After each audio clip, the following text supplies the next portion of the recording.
Hey guys, what's going on? Today in front of me, I have a 1975 Polaris Colt 250. This machine runs, but it has a problem with, I think, the coil, where it'll run, and then after running for a little bit, it'll quit running.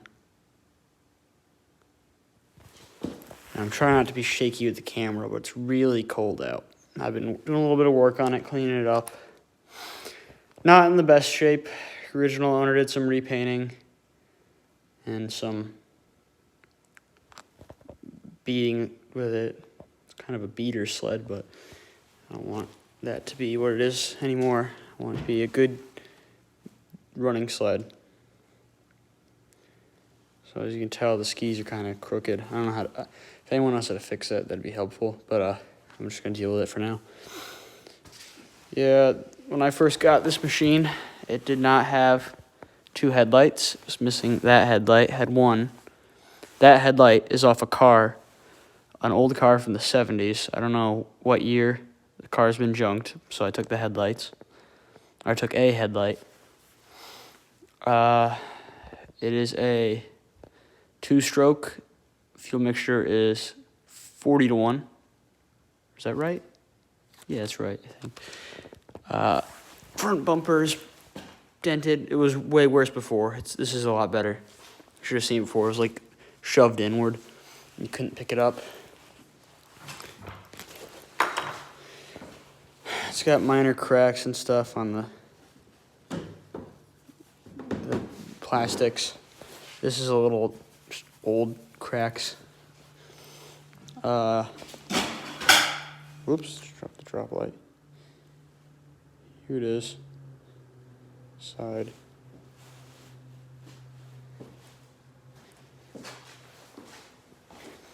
Here's the back. It's a pretty neat looking machine from the back. I like it how it looks in the front the most. It's got these two handle thingies. This one's starting to crack. This one broke off, so I shoved it in there.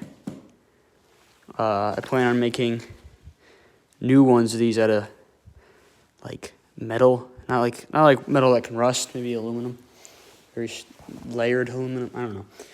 I'll figure it out.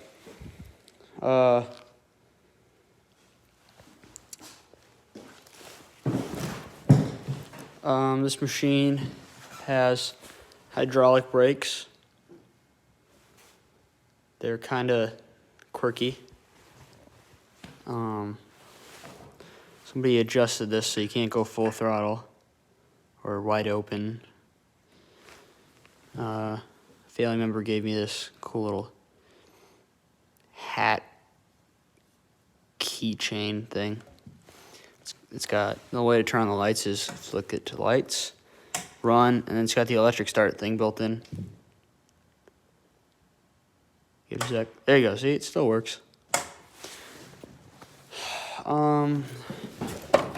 Right now I don't have anything in here except a little bit of sandpaper. When I got this machine, I paid $5 for it. Didn't run. Points were frozen. And one of the caps on it was, like the thing that goes on top of the spark plug, one of those were bad.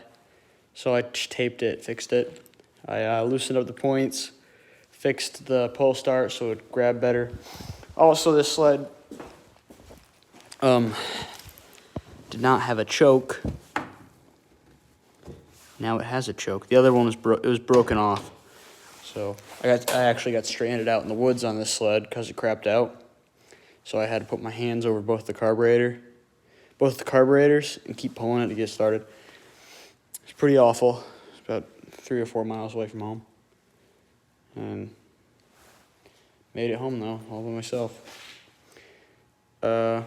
Here's the high beam, low beam, kill switch. It's got these two P's for where the tachometer and speedometer should be. All this stuff here, this little weird drip drops, is from the hydraulic fluid leaking out of the thing. Because it eats away the paint. This is sort of cracked.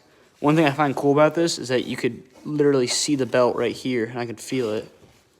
I think it's pretty neat. Guess I'll open her up. So, I actually took the intake off because, oh, it's over there or something. I don't know where I put it. It was getting on my nerves. If I want to take the, plus I also had to clean the carbs at first because this carb was full of some weird gunk and it wasn't good at all. This one, also, that one was clean. Had gas in it still. It's got new fuel lines, new fuel filter. Pull start is in pretty good shape. A little rusty here and there. It's not fan cooled. You have to keep it driving to cool it. So you can't really stop and just let it run, otherwise you burn it out. So the new choke cable looks really good. I put these zip ties on it. Look, it's made of brass. The old one was made of metal, so it was all rusted. And if you choked it, if you tried using the choke, it wouldn't move because the wires were also metal, so they were all rusted. Here's over here. Get a good lighting. There, way in there is the key. Sometimes the lights do not like to turn on. I don't know why. It gets on my nerves, though. Over here, you could tell that this is a new light because of how shiny it is compared to the original light. It's pretty dirty in here. During the summertime, I'm going to clean it. Right now, it's February, so I'm not going to really take it out and clean it. It's missing the hooks to strap it on down. I'm probably going to replace this one, but not that one, because you only really need one.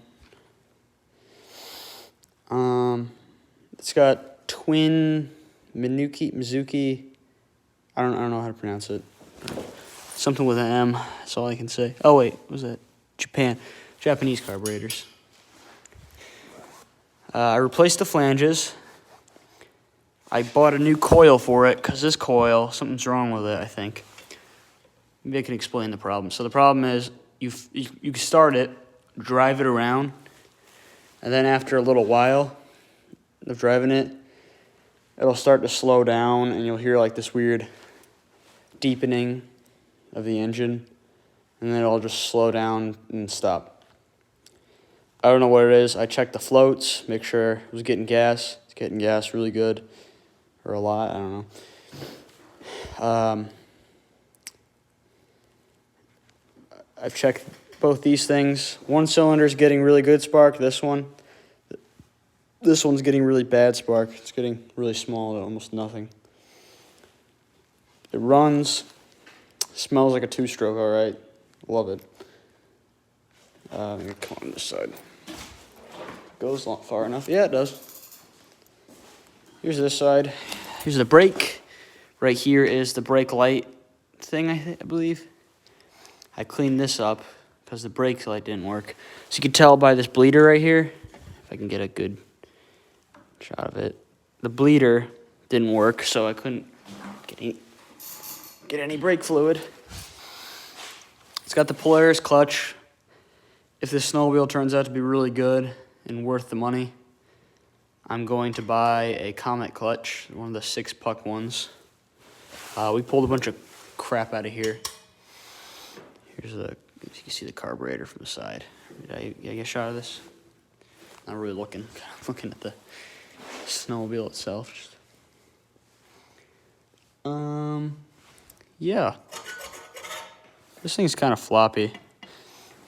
Oh, look at that. That's the spring that's supposed to be there. That's cool. I thought that was gone.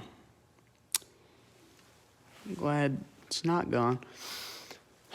This summer, I'm taking the engine off, and I'm going to clean the entire inside out. I'm going to leave the secondary and clutch on and the wiring in. I'm just going to clean it out. Let it sit for a day. Put it all back in. I have to cut this zip tie. It's bugging some of you. It's bugging me, all right. The hood back down. So originally, this model was not supposed to come with a tall windshield. It's supposed to have a short one. The SS's, the SS version of this Super Sport came with a tall I think a tall windshield. Either that or I don't know, because that's not how it's supposed to be. It's got the right thing. I'm trying to get whoever's registration number this is off. Anyway, it's probably pretty ugly looking at these little nuts and bolts holding it together.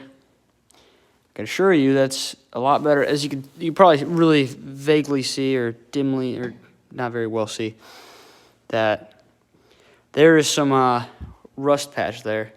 I wiped it away with sandpaper, but they used to have these it looked like teeth almost. It looked really bad. It's looking better. I plan on buying a new hood from this snowmobile parts shop. I don't know. I'm working on it. I wanna keep it. I don't want to have to sell it because if it doesn't run, it's a good sled. Trunk is missing the latch. I just got I got some parts in here. Show everyone if this doesn't fall. There you go. Got this oil can wrapped up in a bag so it doesn't leak if it opens up, from bouncing around. And I got my parts tin. I'll show you what's in there in case you're curious. And the trunk, it's pretty standard, boring trunk. Parts tin, oil. I use some fuzzy stuff to keep it shut. Got a spare belt in there. If anyone knows if there's a spot for the belt on the inside, under the hood, it'd be greatly appreciated. Here's the old thing, what's left of it.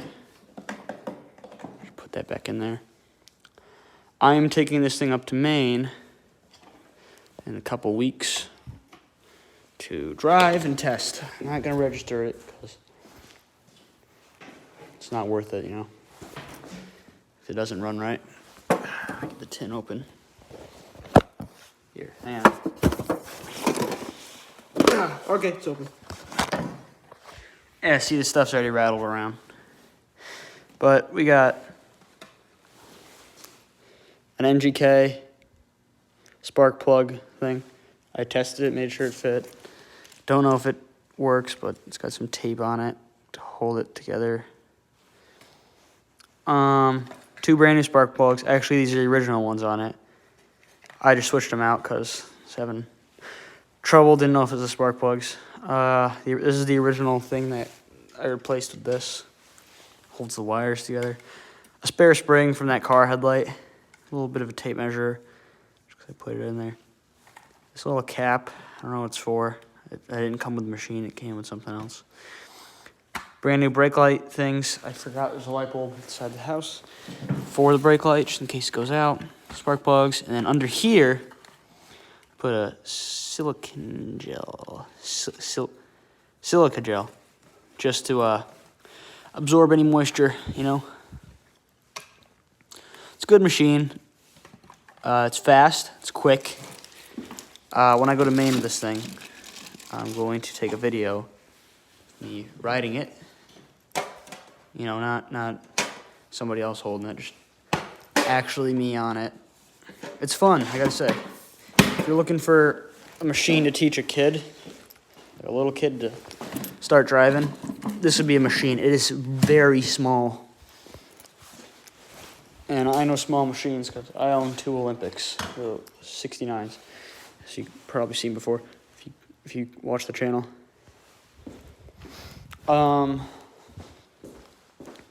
Yeah, it's nice. Anyway, yeah, that's my Polaris Colt 250. 75 Polaris Colt 250. Thank you for watching. See you next time. Peace.